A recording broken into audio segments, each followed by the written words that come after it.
Hello students, welcome to the lecture series of Indian political process. Today in this third lecture of the series we are going to discuss on the citizenship and the constitution.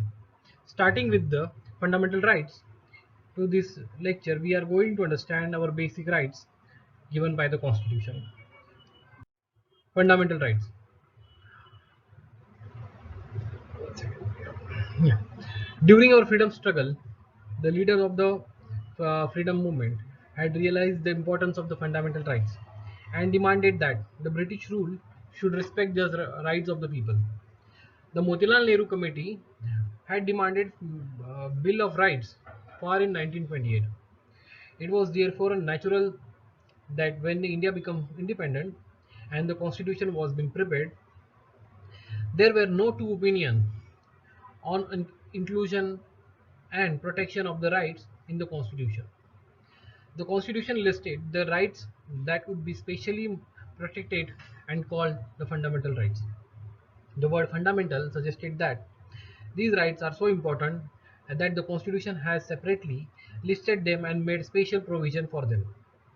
The fundamental rights are so important that the Constitution are different from other rights available to us, while ordinary rights are protected and enforced by ordinary law.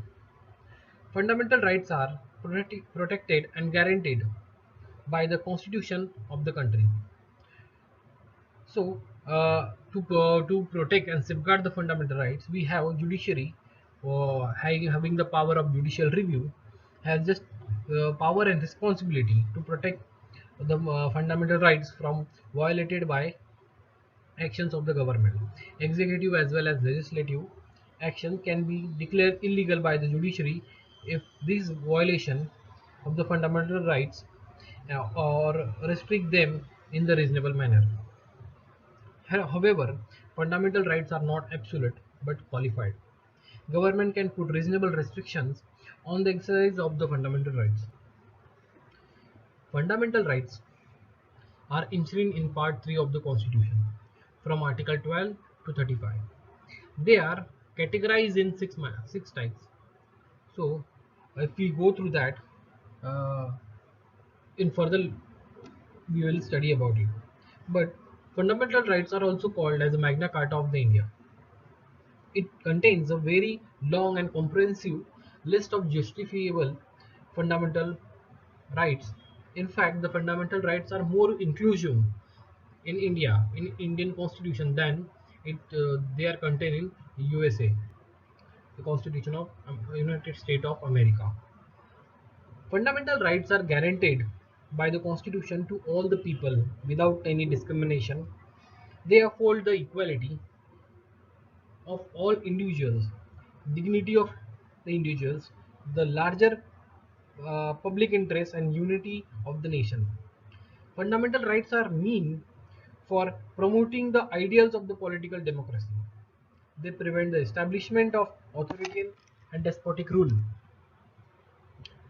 in the country and protect the liberties of the people. Also, originally, the Constitution provides seven fundamental rights, but right to property was removed and put in the rest part of the Constitution and could not be contained under fundamental rights due to this acquisition of government's policy of acquisition of the land. Okay. So, talking about these six types of rights, we will proceed with right to equality, right to freedom, right against exploitation, right to freedom of religion, cultural and educational rights, and right to constitutional remedy. But before that, I would like to discuss with you the features of the fundamental rights. There are six sets of fundamental rights in our constitution, starting with the right to equality, which is covered under Article 14 to 18, which gives you right to equality and equal protection again in front of law. Second is right to freedom. Right to freedom is very important right. If you have just mere having equality doesn't give you complete democratical rights, but having a right to freedom, which is covered under Article 19 to 22, is also important. So these two rights are complementary to each other. The next is rights against exploitation, which is covered under Article 23 and 24. So exploitation is the nature of human being. So to curb it and to protect the people against exploitation, the right against exploitation is being given to us. Next is the right to freedom of religion, which is covered under Article 25 and 228, which gives you freedom to practice your own religion. We'll cover that in further slides. uh, Cultural and educational rights for the minorities are being given in Article 29 and 30, in which minorities or outnumbered people who can safeguard their right of uh, right of their educational scripts, language, and uh, whatever it is through these rights. And very important and foremost right is covered under Article 32, which is right to constitutional remedies. All these five rights given by the constitution are fundamental rights. If these rights are violated by the authority or the government, individual has a right to go through the court and ask for remedy and safeguard its right. Okay, the fundamental rights are guaranteed by the Constitution are categorized by the following points. Some of them are available only to the citizens of India, and some are available to all citizens of India and the foreigners. They are not absolute but qualified. Also, some of them are negative in character, that is, place limitation on the authority of the state, while others are positive in nature, conferring certain privileges to the person. They are justiciable, allowing people to move to the court for their enforcement if when they are violated. They are defended and guaranteed by the Supreme Court of India. Hence, the aggrieved person can directly go to the Supreme Court, not necessarily by the way of appeal against the judgment of the High Court.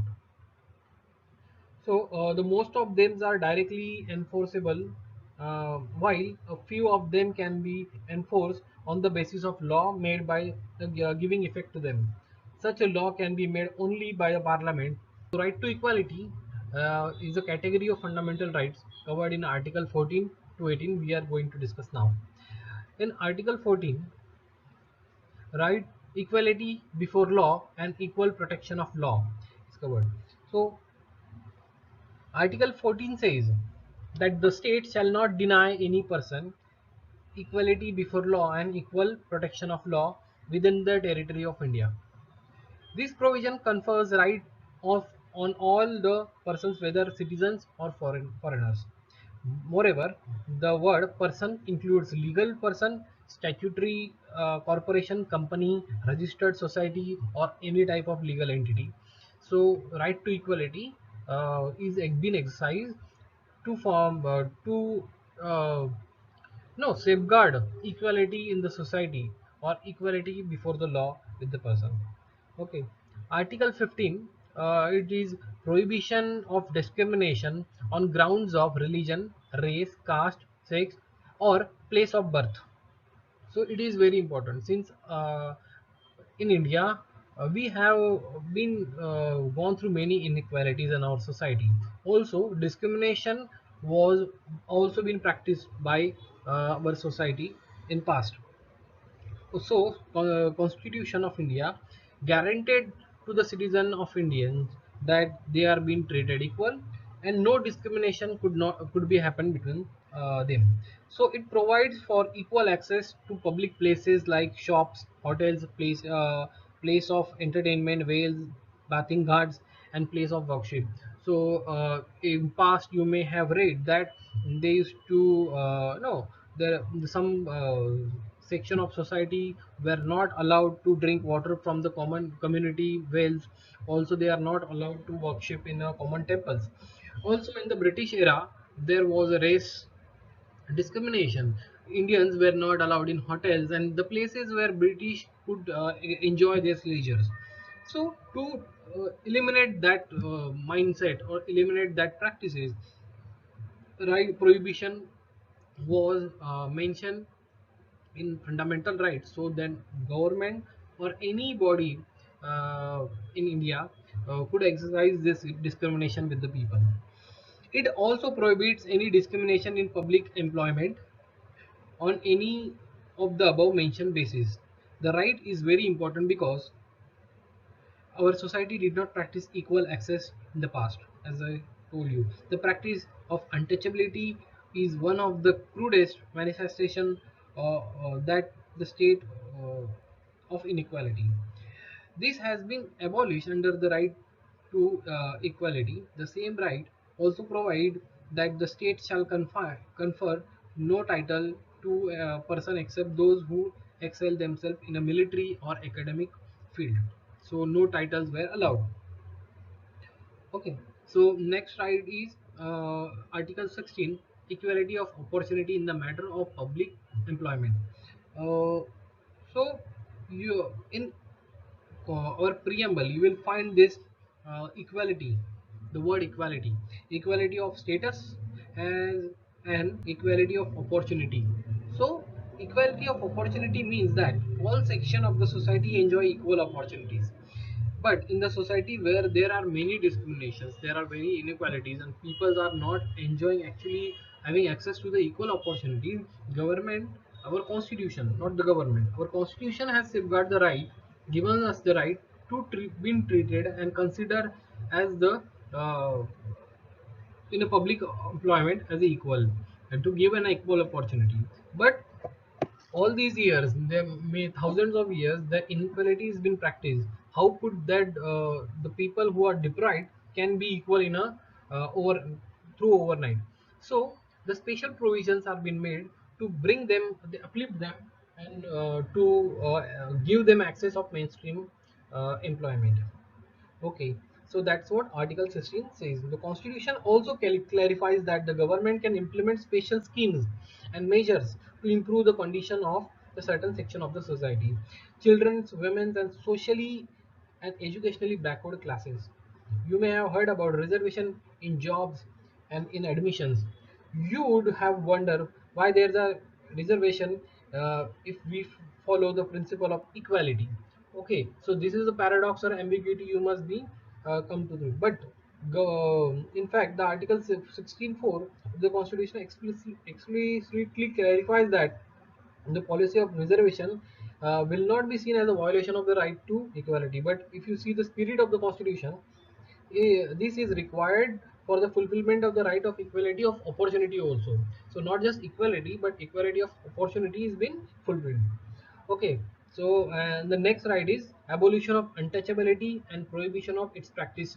So untouchability is prohibited in court of law and in legal terms, so no one can practice it. Also, articles 18 says abolition of titles except military and academics. So no one could no take this.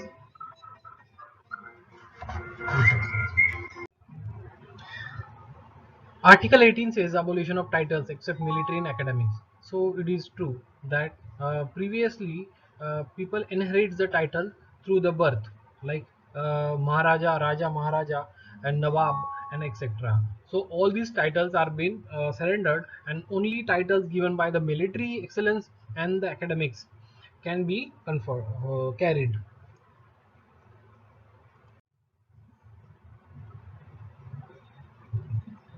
Okay, right to freedom. So, equality and freedom, liberty. These are two rights that are most essential to the democracy.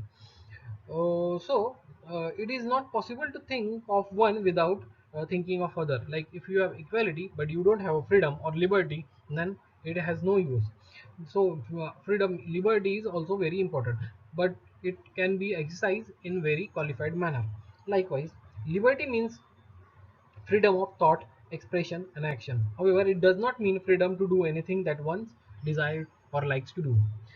If that were to be permitted, then a larger number of people will not be able to exercise their right to freedom due to others are exercising or exploiting their right to freedom in major way. So, in right to freedom, Article 19A, we have been given the six set of rights, six categories of right of freedoms. So, we are going to study them. First is speech and expression. So, freedom of speech and expression, you must have heard in these last few years in very large picture. So, why this freedom of speech and expression is so important? In British times, Indians were not allowed to say or speak or express themselves in liberal manner. Okay, they were being kept eye on. British were keeping eye on people, and they used to curb the nationalism in the people. So the freedom, learning from this independent freedom struggle movement, Indian Constitution has given its high weightage and also put it in the fundamental rights that freedom of speech and expression is to be applied. Also, freedom of assembly, freedom of coming together and working. So this was also a restricted right during British time. Also, the freedom of making an association, forming an association and working with it is also an essential right. Freedom of movement. So Indians are allowed to move freely throughout India without any restrictions. So you, even though you are in a particular state, your language, your caste, religion, whatever it is different from the other state. You are free to move anywhere in India without any restrictions. Freedom of residence, you are free to reside in India and anywhere.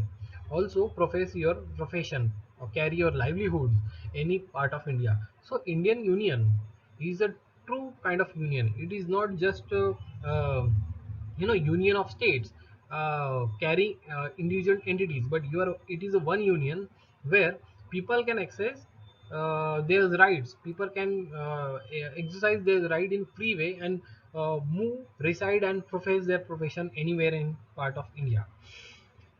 Article 20 in right to freedom is uh, protection in respect of conviction from for offences.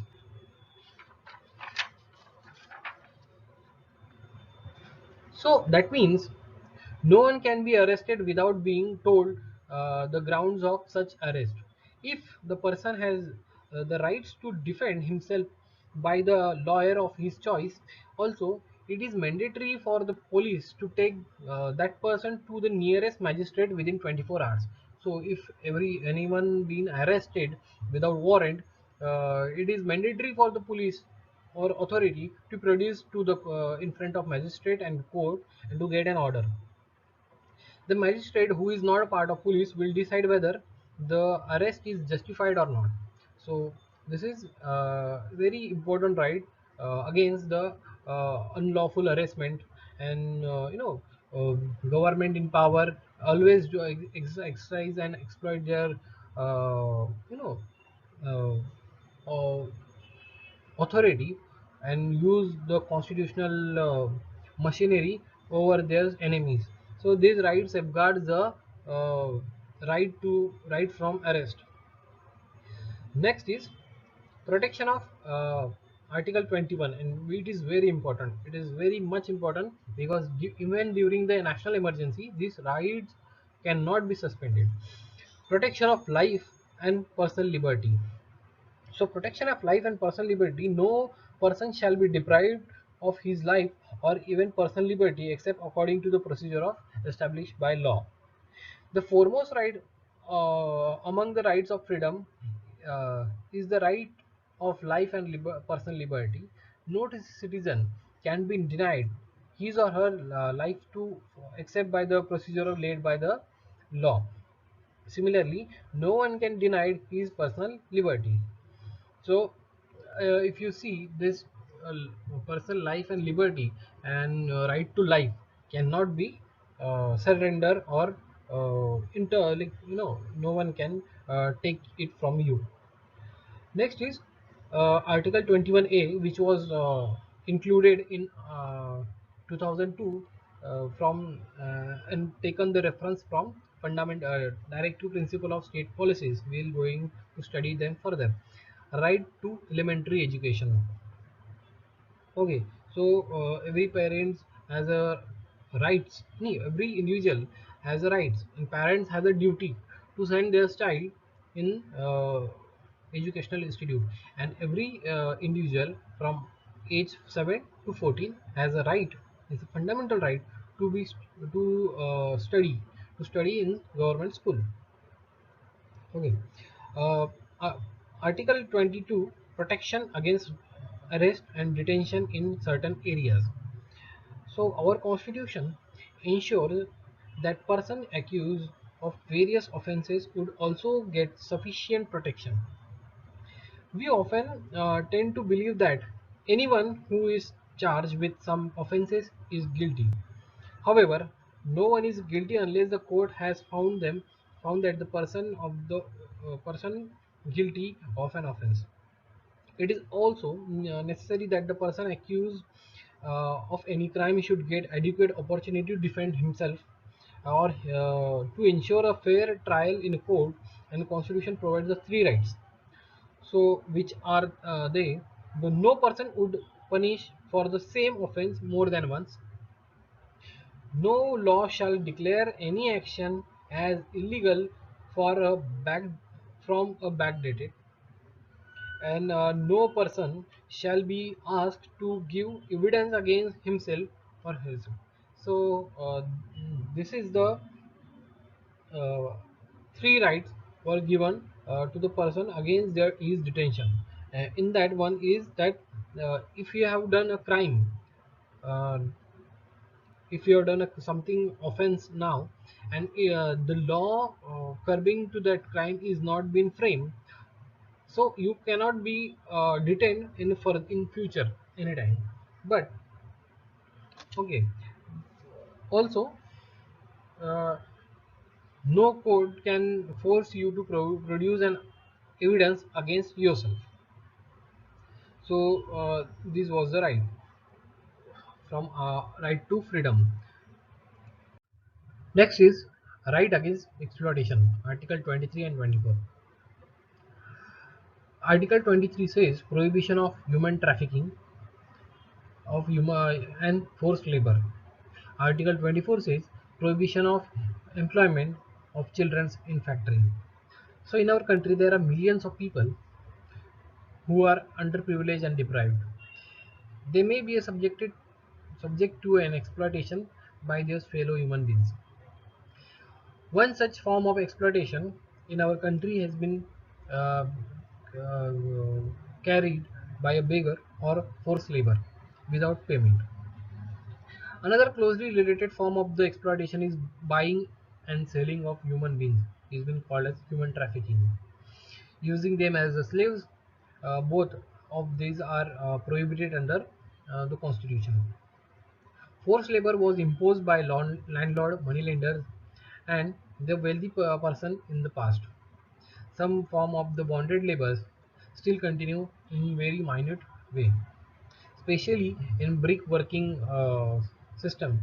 Also, it has been declared as crime and it is a punishable offense now. The constitution also forbids employment of children below age of 14 years in dangerous jobs like factories and mines. With the child labors being made illegal and right to education becoming a fundamental right for a children to not to go for a forced labor or not to go for labor and to carry out its education. So these two rights are very complementing each other. So this was all for this. Next is right to freedom of religion. from Article 25 to 28. So our preamble says, although it was added later in the constitution, that Indian constitution is secular, but secular in the form of positive secularism, where the state respect all the religions equally.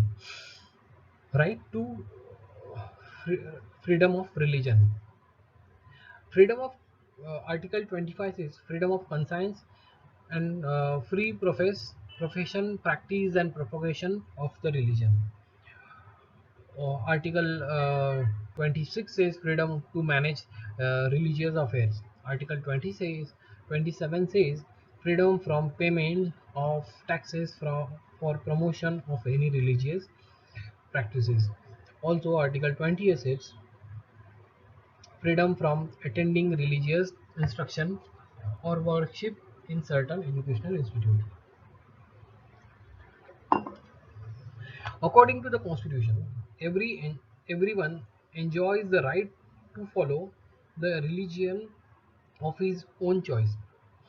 This freedom is considered as hallmark of the democracy. Historically, there were rulers and emperors in the different part of world who did not allow residents of their countries to enjoy the rights to their freedom. As in India, we had the Sultanate called Aurangzeb, who used to impose jizya on non-Muslim, non-Islamic devotees. The person following a religion different from that of the ruler were either persecuted or forced to convert to the official religion of the ruler. Therefore, democracy has always incorporated the freedom to follow the religion of one's choice as one of these basic principles. In India, everyone is free to choose the religion. So, the practice that freedom of religion also includes the freedom of conscience.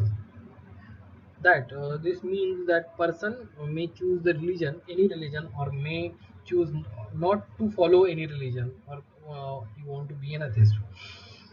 So the government can impose restrictions on the practice of the freedom of religion in order to protect the public order, morality, and health. This means that the freedom of religion is not an unlimited or absolute right. Also, in the there if there are some practices in the religion which are harming in the public order, government can always restrict them, and government is doing in certain things. For example, in the past, government had taken step to banning practice like sati, bigamy, and human sacrifice. So these were some, you know, very limited practices being carried out in Hinduism. Such restrictions cannot be opposed in the name of interference in the rights of freedom of religion. But these have been in many cases. Uh, in one section, one religion, many interference by the government is been opposed.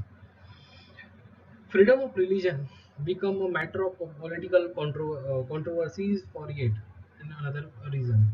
The constitution has guaranteed the right to propagate one's religion.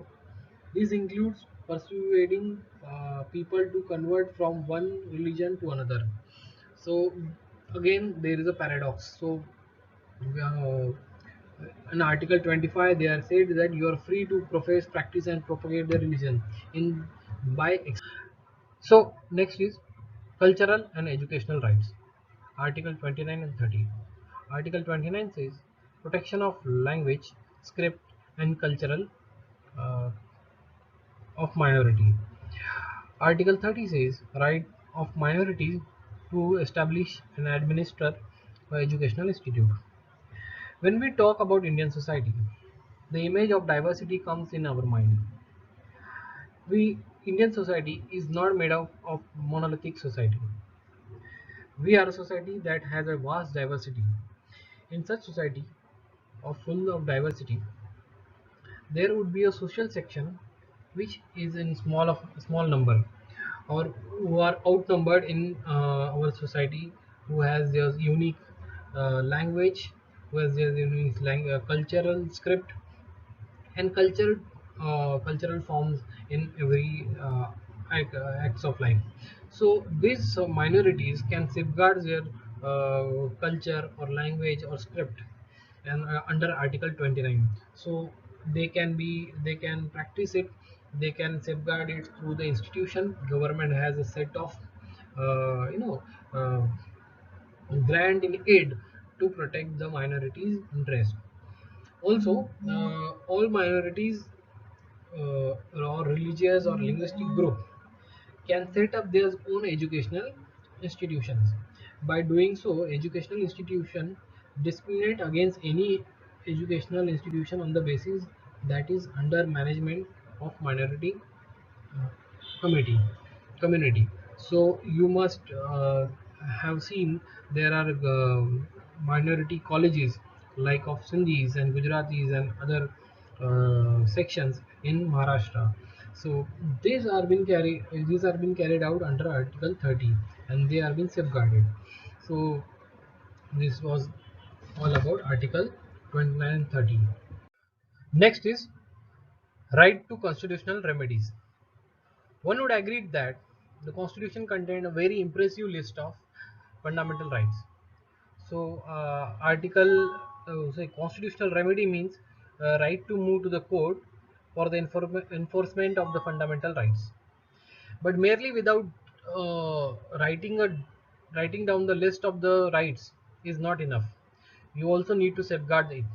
So, Indian Constitution has done it very well. Uh, there has to be a way through which uh, they could be realized in a practice or defend against the attack on these rights.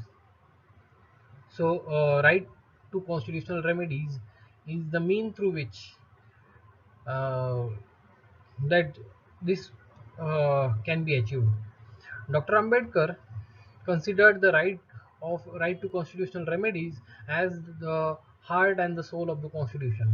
He explicitly mentioned that if the constitutional remedy, Article 32, is the soul of the Constitution, if this Article 32 was not in the Constitution, the Constitution could be a heartless because uh, it is so because that the this right gives the citizen the right to approach High Court under Article 226 and Supreme Court under Article 32 to get to any fundamental rights restored in the case of their violation. If government or any public authority violates your right to fundamental rights or violate and do offense which affect your fundamental rights, you can always move to the court of law under Article 32. The Supreme Court and the High Court can issue order and give directives to the government for this enforcement of the right. Okay, so under this article there are five categories. I'll explain and try to explain you those which are in Latin terms named as habeas corpus, mandamus, prohibition, certiorari, and quo warranto. Comes under Article 32. So what does habeas corpus means? So writ, these are writs. Okay, writs against your exploitation of fundamental rights. Writs of habeas corpus means that the court order that arrest of person should be presented before it. It can also be ordered to set him free and arrested person if the manner of the ground of arrest is not justiciable or satisfactory. So as we said in prohibition or right against the unlawful detention. So this writ can help you. In many cases, the government exercise its extra constitutional rights and arrest the person of other parties. There is a right with us, which is called there is a writ with us, which is called habeas corpus, under which we can go to Supreme Court or High Court and get back our right back. Next is mandamus. A writ is issued when the court finds that the particular office holder is not doing his legal duty, and thereby an infringing on the right of an individual or an individual entity. So if the public authority or an officer is not doing his duty and delaying the process, you can always go to the court and find the right, right treatment. Prohibition means the writ is issued by a higher court, like High Court and Supreme Court, when a lower court has considered the case going beyond the jurisdiction. So when lower court is insufficient and not working effectively, and the jurisdiction of the lower court is going further, going is going against the case, the higher court can take the case, so which can be performed under prohibition. Quo warranto: if the court finds that the person is holding office but is not entitled to hold that office, it issue a writ of quo warranto and restrict that person from acting as a office holder. Any civil servant or any government officer is performing some work in office, and the court finds that he is not fit to do it or is not capable to do it, court can enforce an warranto and restrict him from holding that position. The last is certiorari. So under this right, the court order a lower court or another authority to transfer a matter of pending before it to the higher authority or a court. So if a lower authority or lower courts are being keeping the matter at pending, under this right, higher court can always transfer these cases. Apart from the judiciary, many other mechanisms have been created in the later year for the protection of rights. You may have heard about the National Commission on Minority, National Commission on Women's, and National Commission on Scheduled Caste and Scheduled Tribes. These institutions were created to protect the rights of the women's, minorities, Dalits. Besides this, the National Human Rights Commission also been established by the law to protect the fundamental rights of the people. So this was all for the day. I hope you would have understand